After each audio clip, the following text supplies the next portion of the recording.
ഉദ്ദേശിച്ച ആ ഒരു ടൈമിൽ തന്നെ ഞാൻ ഫസ്റ്റ് ആലോചിച്ച കാര്യം പ്രിപ്പയർ ചെയ്യാൻ പോകുന്നതിന് ഞാൻ ഫസ്റ്റ് ആയിട്ട് നോക്കിയ കാര്യം എന്ന് പറയുന്നത് ഒരു സ്ട്രെസ് ഫ്രീ ആയിട്ടുള്ള ഒരു എൻവയൺമെന്റ് ഉള്ള ഒരു ക്യാമ്പസിന്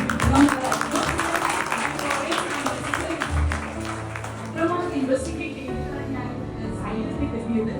കാരണം സൈലത്തിലെ സ്റ്റുഡൻസിന്റെ സക്സസ് ഇതിന്റെ ഫോട്ടോസ് ഒക്കെ കാണുമ്പോൾ അവരെപ്പോഴും ഹാപ്പി ആയിട്ട് കണ്ടിട്ടുണ്ടായിരുന്നു. എനിക്ക് അങ്ങനെ ഒരു എൻവയൺമെന്റ് ഉള്ള ഒരു സ്കൂളിലേക്ക് താമസിക്കായിരുന്നു. അതുകൊണ്ടാണ് ഏറ്റവും കൂടുതലായിട്ട് ഞാൻ ഈ സൈലം ചൂസ് ചെയ്തത്.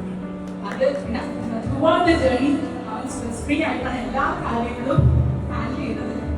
അത് എന്തായാലും എടുത്ത് പറയേണ്ട ഒരു സംഭവം. ഇതുവരെ ടെൻസ്ഡായിട്ട് ഞാൻ കണ്ടിട്ടില്ല. ഭയങ്കര സന്തോഷമാണ്.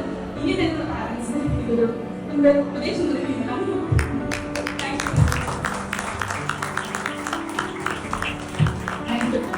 ഇതുപോലെ